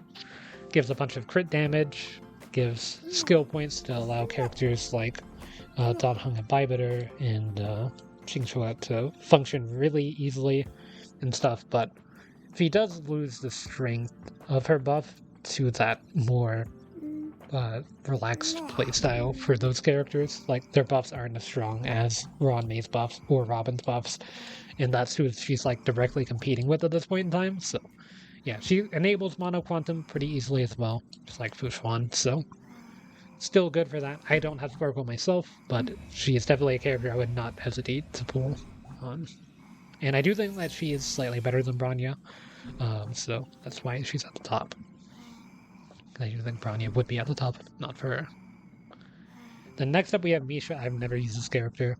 I've heard that like he's okay, but he's like a kind of worse version of Jing Liu in some ways. They don't have that similar of a playstyle. He's just an ice destruction character like she is. He released after her and everything. And yeah, I've like literally never seen anyone use this character, but I've heard that people that do use him say that he's like okay. If there was ever a freeze team that worked, you would use him in that team. Like I talked about that with Jing Yuan, or not Jing, with Gepard. If there was a freeze team in the game, you would use them. You would use Gepard, and you would use Misha for that team for sure. And probably Ruan Mei. Actually, I have like a really funny idea for a team. If I ever got my account to the point where I could build even the characters that I don't want to really invest in, like Misha, I would run Gepard, Misha, Ruan Mei, and Welt for like a permanent slow perma freeze team that just never gets attacked. Like I'm pretty sure you would just take no damage with that team. Even Gepard wouldn't have to worry about his shield uptime because you just wouldn't take any hits. Maybe even run March 7 Preservation for the AoE freeze with our ult. I don't know, that sounds kind of fun. Or like Pela could work in that team as well. Then next up we have Acheron. I think Acheron's like here. Really strong unit. She was like one of the first units in the game to break 1 million damage in like simulated, or not simulated, in like Memory of Chaos situations. So in situations where you weren't getting like a ton of ridiculously insane buffs like you do in Simulated Universe. She's one of the first characters to break 1 mil. And a damage healer. Kind of redefine like what damage is with how high she hit whenever she first released. I kind of stopped playing the game around her release. I actually took a bit of a break from Serval then to focus on other games and stuff. But I did obviously come back because I'm playing it right now. But yeah, during her next rerun, I am pulling for her. I was going to pull for Rappa, and I'm still building pity on Rappa's banner because if I get Rappa, I have Rappa's best in slot team. So I would much rather play Rappa than her for that reason, but yeah, she's still a really strong unit. I'm like pre-farming for her because I'm like 90% sure I'm not pulling Rappa before her banner ends. But during her next rerun, getting her at E0, S0, she definitely falls off. She kind of really needs her signature light cone to get correct numbers, but yeah. And then I believe it's her second Eidolon that allows her to only have one Nihility character on your team for the maximum buff, because there's like a buff that she gets with one of her Ascendant traces that makes it where she deals like 160% bonus damage to people just for having 2 Nihility people on your team, and that goes down to 1 with her E2, so it's a really strong E2, and her E1 gives her some crit rate too, so that's definitely a good one to pick up. But yeah, even without that, if you're just running 2 Nihility characters, she's really strong. And you can still run 2 Nihility characters on those teams. Like, she's designed around playing 2 Nihility characters, so having her E2 and still running 2 Nihility characters is definitely a viable option.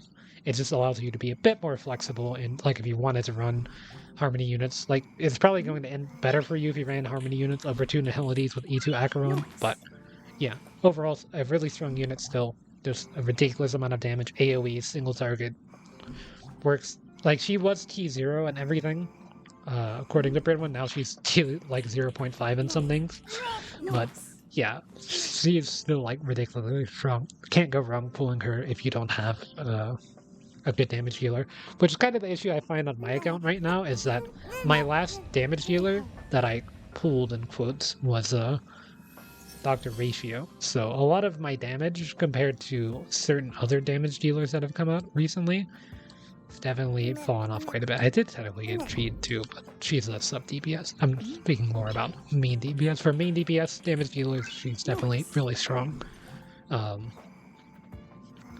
And speaking of damage dealers that are really strong, we have Aventurine, who is here, actually. Yeah, I don't think Aventurine is as strong as Swafa, but he is very easy to play. Like, one of the most brain-off characters ever. It's like Caesar and ZZZ. Like, I was playing ZZZ earlier today, doing Shiryu defense to get some rewards from it and stuff, because I hadn't done the latest one yet. So I got like as far as I could playing Caesar, and you just don't even have to hit the dodge button if you have her. That's kind of what it's like playing Aventurine. Like, you just get a bunch of free shields, a bunch of free damage, everything's like critting, you get a debuff applied to enemies with your ultimate that makes it where they take a bunch of crit damage as well. your team can't be like CC'd anymore unless you get really unlucky. He's pretty much impossible to CC himself with his effect resist, which I have like 52%. I think it goes up by like 50% just for having his shield on as well. Pretty ridiculous damage output by himself as well, for being a character that you wouldn't think would be designed to deal damage. And yeah, I run the Knight of Purity Palace set, but I've even seen people just run the Pioneer set or like the follow-up attack set just to get more damage on him, because as long as you reach like 4,000 defense or whatever, if you can reach 4,000 defense while not having Knight of Purity set, then just run that option instead and have more damage output on him, because yeah, as long as you reach that 4,000 defense, so that way you are maximizing, I forget what exactly maximizes with 4,000 defense. I guess it's this part, increases your maximum damage output if you're running that light cone. I think there's something else in this kit too that requires 4,000 defense, but what that specifically is escaping me. But yeah, that's kind of like your break point and stuff. And yeah, obviously synergizes with follow-up attack teams. Anytime that somebody does a follow-up attack, it gives him a point of his talent whenever he reaches 7 points, which he gets some anytime that anyone gets hit. If they have the shield from him on, then each individual person that gets hit gives him a point as well. And whenever you reach 7, and then whenever he ults, he gets a random amount of points, 1 to 7, and stuff. So yeah, like whenever he reaches that, he does a follow-up attack that hits every enemy for a bunch of damage. It's like 20,000 damage total, which is as much as like a Jing Yuan skill before she's into her enhanced skill to a single target. He's doing it between all enemies, to be fair, but yeah, just for a character that you wouldn't even think, like you compare that to like Gepard, like Gepard's skills doing like 2,000 damage single target, his skills doing like 5,000 damage, 4,000 damage single target. So yeah, already just doubling that. Or not his skill, his follow-up attack that's just randomly triggered occasionally. His ult's doing like 20k, or not 20, it's doing like 40k single target of his skills doing like 2k. In certain situations, if you're like breaking out enemy and stuff, like his damage output is kind of ridiculous. And it's also giving crit damage increase on your team. Whoever you hit with it takes more crit damage from your team. So yeah, overall just a really strong unit. Synergizes with follow-up attack teams exceptionally well, but you can run him in non-follow-up attack teams if you just need a sustain. Just slap him in, and your team will no longer die. It's kind of that simple. And then Gallagher is definitely like here-ish, I would say. Gallagher, I don't have a build for him because my build for him is on my Lynxia, but if you don't have Lynxia and you have Gallagher, you don't need to worry because they do pretty much the same thing. Lynxia is better, and I'll get into that when I talk about Lynxia, but yeah, he's a break effect focused healer, does ridiculous amount of damage, kind of like a Venturine for it being a sustain. Like, sustains aren't really supposed to do damage. Like, a lot of them either buff your team or literally just don't do anything outside of heal them, like these two. But for the more recent sustains, they either have some sort of buff that they give people, or just make it where they literally can't die. Like, your sustains sometimes have issues with these sustains down here with keeping people alive in certain scenarios, but like whenever you start getting into the limited sustains and the more recent sustains, they actually just stop having these issues, and are able to heal pretty effectively. He's really skill point friendly with his ult. His ult lets you get another turn, and most of the time you're using his turn to basic attack unless someone in your team is crowd controlled, then you use his skill. So he's pretty much always just basic attacking and ulting.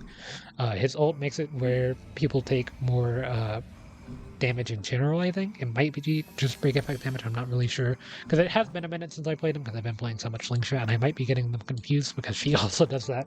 But yeah, pretty good AoE damage, works in super break teams. Amazing pure fiction, works in simulated, or in Memory of Chaos just fine, works in Apocalyptic Shadow really well as well, because Apocalyptic Shadow is a more break effect focused mode, so any break effect focused characters are going to do really well there. Yeah, he was kind of the first like piece of the Super Break team whenever that started, and the next piece was the Harmony Trailblazer, which I would say is probably here. As yeah, currently, I know pretty soon this won't be the case, but currently they're the only way to enable Super Break outside of Simulated Universe, because there is a certain way to get Super Break in Simulated Universe in certain modes, but outside of that, they're the only way that you can get the Super Break effect to happen for Super Break teams, so you do need them. And even if there's a character in the future that releases that makes it where you can deal Super Break damage, the Harmony Trailblazer is a perfect alternative, like perfectly fine alternative to them. But yeah, for Super Break teams, like technically you probably should put them here, but I'm just gonna put them here because the Harmony Trailblazer isn't really that like interesting outside of just giving the Super Break. Like her ult makes it where anytime that enemies take damage, it's converted to Super Break damage. That's the only way to get Super Break damage in the game, and because of that, any Super Break team is going to need her at the moment. But yeah, but her like skill and her other effects aren't really that good. They're good for Super Break teams, but they're just like kind of okay in general. Like if you're using her as a Harmony unit that's not for Super Break, she's kind of bad. But in Super Break teams, she's a must. So yeah, that's kind of what I'm getting at. But you're like never using her in those types of situations. I'm just kind of making up a scenario that would never occur for no reason. And my Harmony Trailblazer is built, so I will show them.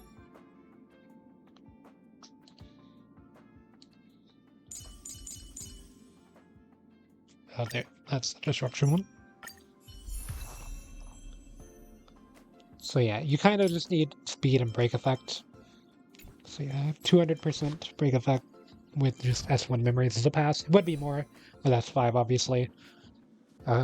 Giving break effect to other people with this set, as well as Talia giving additional break effects if you get 145 speed or higher, which my Trailblazer, I think, does by default, right?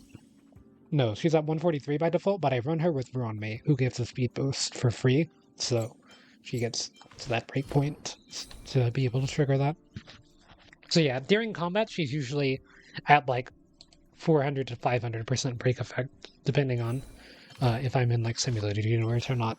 So yeah, she gets a bunch of break effect from Ruan Mei and herself. They like stack into each other and stuff and just keep compounding the break effect to be a ridiculously high number. And she also gives it to your other characters, so like with Himeko in my break effect team, my Himeko only has like 16% break effect, right? Well, with Ruan Mei plus Harmony Trailblazer, that goes up to like 150% just from those two. So yeah, overall, really strong character for Super Break teams, but you're not really using her for her break effect buff outside of Super Break teams. So, yeah. Next up, we have Robin, who is definitely arguably the best character in the game right now. I'll just go ahead and get my build for her on screen. Like, it's Robin. If you know anything about this game, you know what she does at this point. Gives your entire team ridiculously high damage percent increase. Anytime that they attack people while your ult is up, Robin launches an attack that always crits and does like 20,000 damage on top of whatever damage you're dealing to the target that you're hitting. That can be follow-up attacks as well, so insanely good for follow-up attack teams. Plus, I think her, like, one of her abilities just directly buffs follow-up attack damage. Yeah, crit damage during follow-up attacks increased by 25% just for existing in the ult state. So, yeah, really good for follow-up attack teams. Really good for just like any team in general, to be honest too, because just because she's not buffing follow-up attacks doesn't mean that she's not doing that extra damage whenever she's in her ult. The ult gives everyone all type res pin, which basically just means that all their damage is multiplied by like 24% or however much you get from her ult. And then all of their actions are instantly advanced too. She can't be CC'd during it. She gives herself a bunch of energy anytime that anyone takes an action or does anything. So her ult's pretty easy to get up. But she can have some energy issues, like I run her an ERR rope, and it still takes her a bit of time to get her ult up sometimes, but in certain teams she can just permanently be ulting if you set it up correctly, which is a really fun way to play her. And stuff. And yeah, the action advance is definitely really good for manipulating turns and stuff in certain forms of content where you have to do it within a certain number of cycles, like Pure Fiction and Simulated or in Memory of Chaos. You can use her action advance to kind of manipulate that. Similarly to Sparkle and Bronya, but it works for the whole team with her. So yeah, super busted unit for follow-up attack teams, and even in non-follow-up attack teams, she's super busted. I will say Ruan Mei has like more general use than her, but even it's kind of a debatable statement. Then next up we have Boot Hill. Boot Hill's mostly plagued by people having skill issues when playing him, but he's still really strong. Really strong super break unit. I don't have him myself. I don't have any super break damage healers, so I don't have Firefly either. But yeah, super strong single target unit, can implant the physical weakness into enemies, which makes it where he can break more consistently, which is good. To trigger super break, and just has really high single target damage output. He's like Acheron, but for single target, kind of. In some ways, he just does so much damage. And I guess I'll put Firefly with him too. I do think that Firefly is probably like here. Firefly is a little bit better in a lot of ways, just because her damage output is not just single target. She can hit pretty good AoE. And stuff, it just does so much more. So fire type characters in the game, whenever they hit an enemy's toughness bar, deal more damage to the toughness bar than any other type of character, and she is a fire type, and she can implant the weakness too. She does have skill point issues. I don't know if Boot Hill does, because I've like looked into Boot Hill very little compared to other characters. Just because I wasn't really playing the game at the time of its release. Same thing with Firefly. But Firefly is just such a popular character right now. Can't really not hear anything about her at this point in time. Pretty much everybody is playing her that has her and stuff. But yeah, I have an account that doesn't have Boot Hill or Firefly or Rappa. I don't have any of the characters specifically designed for Super Break teams. And I'm still able to clear content, so yeah, you don't need them to clear content, but if you do grab them, grabbing any of them is a really good option. Yeah, they're all super strong damage dealers. I will say, if you're planning on getting a damage dealer, I would probably recommend you wait until version 3. Whatever, 3.x. Whatever the first damage dealer in that is, they will probably deal more damage than any of the other previous damage dealers that I've released. So I don't know who that is, even though I do look at leaks, but I haven't looked to see which specific character, whatever is doing it, so I couldn't tell you even if I knew, because I don't. But yeah, currently I would say that they are still going to be pretty good. Nice. Like, at worst, these characters are moving down to build around mid-invest, whereas most of the version 1.x / early 2.x characters have fallen down to niche heavy invest. I will say that most of the super rate characters at worst are going to be like above Kafka still. Nice.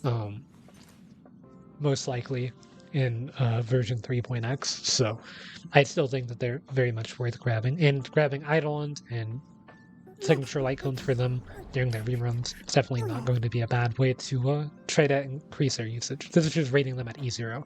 Like, the longer a character's out, the more Eidolons and signatures you can pull for them if you want to further invest in them, and that will help them age a bit better than if you're just pulling new characters every single time. Kind of the more important use of rerun banners than anything else. for certain characters. Obviously, with like Robin, it's a bit different. Like Robin or Ruan Mei are like the flexible characters. Their reruns, if you don't have them, they're worth instantly grabbing. But yeah, it'll depend at like the time of their reruns to see like what the state of the game is. Can't really predict the future too much, but definitely gonna try. And then next we have Jade, who my super odd take for Jade is that she's here. Most people would probably put Jade like here. I put Jade here. Because I am very much a Jade Glazer. I do have E1 Jade. Like, I pretty much always play Jade with E1, but I think even at E0, she just makes pure fiction effortless. I would still use her in Simulated Universe at E0, in the situations that I use her. Like, pretty much any kind of content that isn't Forgotten Hall in E0, I would like use her in the situations that I use her currently for that type of content. Like, if I just want to set the game on autoplay and go do something, I just run my Jade Lynxia team. I do run over Lynxia. You could run Gallagher, but I do think Lynxia is kind of necessary for that team to function as well as it does. Yeah, just Jade, Lynxia, Robin, and Aventurine. Sometimes I run Ruan Mei in that team because Lynxia can just solo sustain it, and just get like a bunch of AoE damage with them. Jade is so ridiculously strong for pure fiction, even more so than Argenti, I would say. And she also has like super high follow-up attack damage. She like pretty easily does like 500 to 600k damage in most scenarios. And then if you're going into like Simulated Universe, I've had her hit up to like 2.3 mil in Simulated Universe with the right buffs and everything. So yeah, overall just a really strong character.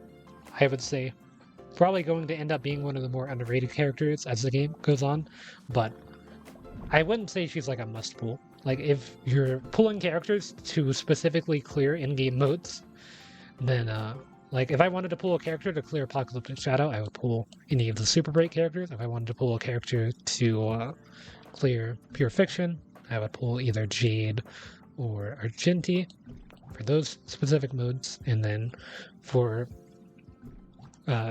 specifically Memory of Chaos, you could get like Acheron, you could run the Super Break characters, you can run the follow-up attack characters. They all kind of work equally as well depending on the buffs of Memory of Chaos because it's far more randomized than the other two modes. But yeah, overall, just perfect for pure fiction and pretty good in more casual scenarios than just specifically in-game content. So I kind of like her ability to do that. Not as good as Acheron, because like with Acheron, if you're going into the overworld to kill every enemy, so that way you get a bunch of credits for free. What I would call full clearing, because I used to do this back in like 1.0. I would go to every single area on the map and just fight every enemy that naturally spawns there to farm credits.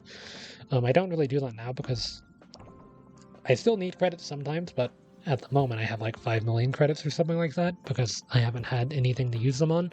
But whenever I pull my next character, I'll instantly be losing 2.3 million credits just from building the characters. So it will fluctuate quite a bit, but at the moment it's still not too necessary. And Acheron has like an ability to instantly one-shot those enemies. But if you don't have Acheron, you can just have Jade on autoplay. Do it just fine. And yeah, if you get Jade's E1, her E1 is like infinite value. Her E1 makes it where you can use her in modes like Memory of Chaos and Apocalyptic Shadow more effectively, as she will always get 3 charges to a follow-up attack, instead of depending on however many targets the person you have your passive on, or your talent on, hits. So like if you're playing her with Topaz, because Topaz can only hit 1 person at E0, Jade will only get 1 charge of her talent, and then when Numby hits them, she'll get another charge. But if you had E0 Jade, whenever Topaz hit that single target, she would get 3 stacks, and then whenever Numby hits it, she would get another 3, and she needs 8 to be able to launch her follow-up attack. So yeah, it just makes it a bit more comfortable to play her, and she also gets some bonus damage with her Eidolon, so it's just a really strong Eidolon. I happened to get it within like 10 pulls after getting her, so yeah, that's like my only Eidolon in the game, and that's why it's just because I happen to get it early. But she doesn't necessarily need it to be useful. It's just if you want to use her in other modes, she does kind of need it for some easier use cases. And then Yunli, just kind of a direct upgrade to Clara. Really strong unit. I would say probably here. I do think she's a bit better than Bootil. She's definitely going to be another character that's super underrated. She has really high damage output. She has really good ways of making it where she doesn't die whenever countering people and stuff. So she's going to be good in any situation where Clara would be good. But yeah, I do think she loses some value by the fact that Clara is just so good that any situation where you use them is kind of interchangeable. But she is a direct upgrade. It's kind of like Gallagher and Lingsha. Like Lingsha uses or loses some value just because Gallagher is so good that pulling Lingsha is a bit redundant in some ways. But I'll get into that when I talk about Lingsha pretty soon. Then next we have Jiaqiou. Kind of underrated unit, but I will say he's probably like here. He is pretty much only used in Acheron teams, but even without Acheron, he does have some fairly niche uses. I didn't pull him myself, but I definitely would pull him at this point because I do plan on pulling Acheron. If you plan on pulling Acheron, you definitely want to get him whenever you can, but yeah, because he's pretty much designed to be the best in slot teammate for Acheron teams, but he's like an agility character that provides debuffs, and those are the two things that Acheron needs in a teammate. So like Pela does that, he does that also. And stuff, and yeah, he also breaks fire weaknesses really well, which is a pretty big deal for Acheron teams as well. But you can use him in like certain super break teams because of that as well. I think you could use him in dot teams a little bit, but he's not the strongest option for that kind of thing. I think Gwenifen's a bit better than him in those scenarios. Yeah, you can use him plus Gwenifen in certain teams too. Certain like Acheron teams that are pretty good. Yeah, next up we have March 7th, the Hunt, who is probably here. I do think she's like by far the best single target 4-star damage dealer at this point. It's between her and Moze. I've seen some stuff with Moze, but I haven't really tried them out myself. I did recently get another copy of Moze, so mine's the E4, I think. Yeah. If I had him at E6, I would consider building him. But yeah. March is like my favorite character, so I definitely wanted to, like, I super pre-farmed for her. I got her fully maxed out the day that she released, plus all of her relics and everything were already pre-farmed. So all of this I got before she even released, and then I also have a break effect set that I run on her. Although it's like split between multiple characters. I don't even remember who all has it. But yeah, you can run her as a follow-up attack, crit-based carry, which is what I mostly run her as, with Topaz. And then you can also run her as like a super break damage dealer, which I use occasionally, although most of the time I just keep the current things I have on her, because I do have like a little bit of break effect, so I kind of use her like I use Himeko. Because Himeko has very little break effect and still gets used, I figured that March would be in a similar situation. Kind of works a lot better because I have Lingsha, but I'll get into that when I talk about Lingsha. But overall, a really strong unit if you don't have a good damage dealer. She can work. I don't think that she's like strong enough to clear any of the in-game content, but or like super effectively compared to the 5 stars, but she can clear it with like enough cycles remaining for you to get all the rewards that you would need in any sort of situation. You just have to plan your team accordingly. Then next we have Fei Xiao. Probably here, I would say. If you have a follow-up attack team, if you don't really have a good follow-up attack team, she's probably here. Because a break effect team is so much easier to build than the follow-up attack team if you're just running free-to-play units. But if you did have like a more premium follow-up attack team like I do, then it would be here. So it kind of just depends on the characters you have. But yeah, as I said, she does like a pretty ridiculous amount of damage her ult's kind of like Acheron, where it doesn't require energy. She just gets stacks anytime that somebody launches a follow-up attack. So if you have Aventurine, if you have Topaz, and are able to run the flirt team, you have Robin for that, then it just does so much damage. Pretty much the best team in the game right now for damage for lower investment of a premium team. For higher investment premium teams, I did think that Firefly might be a bit better. I'm not really sure which one would be the best out of these three at in a premium team scenario, but yeah, definitely still really strong character, even at E0, S0, without those follow-up attack supports. As long as you have like Aventurine in her, you should be chilling. Like Aventurine, her, and Robin, plus a character that can use follow-up attacks should be perfectly fine. But if you do have Robin, I mean not Robin, if you do have Topaz, it works. If you have like March, she can work there, Briefio can work there, kind of, but not that well. So yeah, it would just kind of depend on where your account is and stuff. And then next we have Lynx, who I do actually think is like...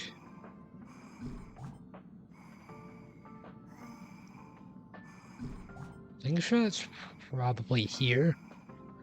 Lynx is significantly better than Gallagher. Like, they are very similar. And it's not that Gallagher's bad, Lynx is just pretty much busted in every way. She does so much AoE damage. Follow-up attack, she synergizes really well with Feed in a really fun team comp if you have her. I do have her signature. I did play her without her signature for a long time. People like to run her either as a healer or as a DPS. And even as a DPS, she still has really good healing, AoE cleanse, so she does everything you would need out of a sustain, plus also does ridiculously high damage. If you get her idol or her E1 and her signature light cone, she provides like so much defense shred and damage increase on or damage reduction on the bosses and stuff, to where you just start dealing so much extra damage. She's really good with like Acheron in that way because she can provide those debuffs if you have a little bit of extra investment. But even at a E0, S0, her ult would still provide a debuff for Acheron teams. So yeah, she does work there. Yeah, I think that she's just really strong. A pretty underrated unit just because a lot of people are like, oh, I already have Gallagher, so there's no reason to pull for Lynx. I do think there is a reason to pull for Lynx over Gallagher. Even at like worst, let's say the next character that enables Super Break releases. So now you have Harmony Trailblazer, Boot Hill. Like, let's say you have a team that's Harmony Trailblazer, Ruan Mei, Boot Hill, and you use Lynx for your sustain, and then you have that character that enables Super Break, Gallagher, Firefly, and then like Pela for your other team. That's still a really, that's like 2 Super Break teams that are allowed to be really strong by having Lynx, so she has value there. But if you're like me and you don't have E6 Gallagher somehow, then Lynx is going to be an upgrade over that. But even like E6 Gallagher is comparable to E0 S0 Lynx, but at E0 S1 Lynx like far outshines. Comparable but still worse at E0 S0 for both, but or E6 S0 and then E0 S0 for Lynx, but as soon as you get that either Eidolon or the signature, it's not even too big, or not even a comparable, just how much better Lynx is. But this is just assuming E0 S0. I do think even at E0 S0 she's really strong. And you can still run the Jade Lynx team with E0 S0 Lynx and E0 S0 Jade. Nice. It's just got to be a lot more effective with more investment, obviously. And then Moe's, kind of think wherever you put March, you put Moe's. But I do think... I've heard that he's better, but I haven't tested it myself. I just heard that he's better.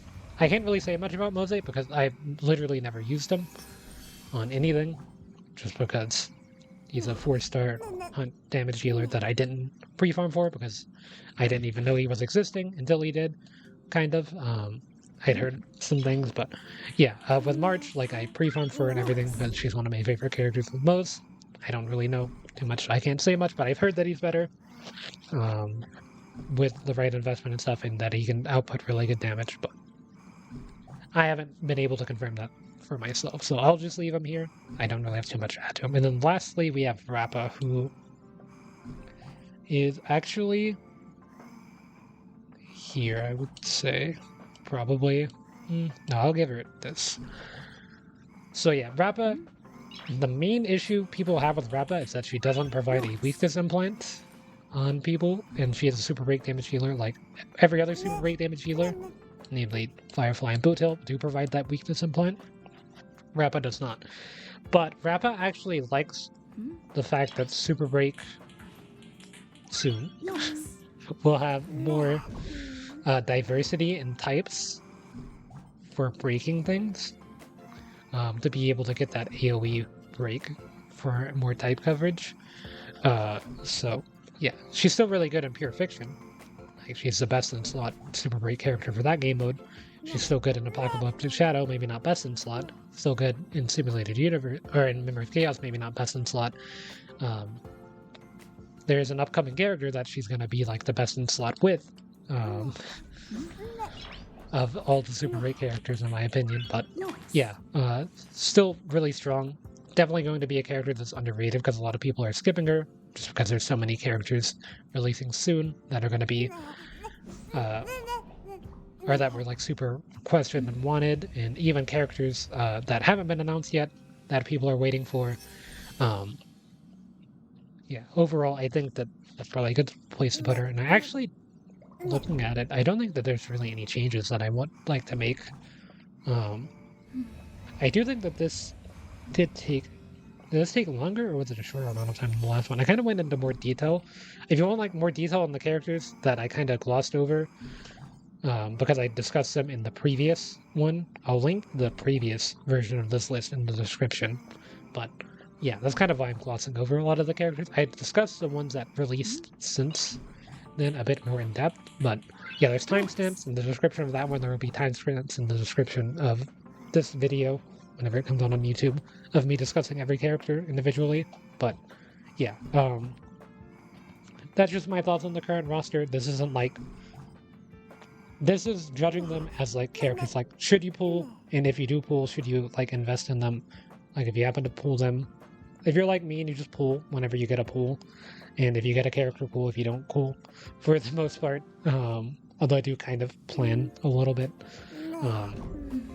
with my pulls to make it where I'm at least trying to pull good teams and stuff like that.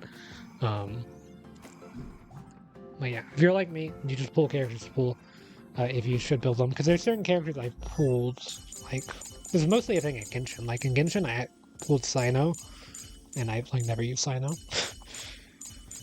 Like, he's still level 70 on my account. Yeah, pretty much every character I've pulled on a banner, I think I've used for quite a bit of time after pulling them. The only exception... I mean, with Jing Yuan, I did use him for a long time. It's mostly the non-limited characters like Welt and Yanqing that I very rarely used after pulling them. I think I'm just trying to like look through and see if there's anyone like that. I don't know. But yeah, I think either way I will end things here for now then. I might come back later with some League, see, but if not, I'm ending things here for now, because I'll see everyone in the next one.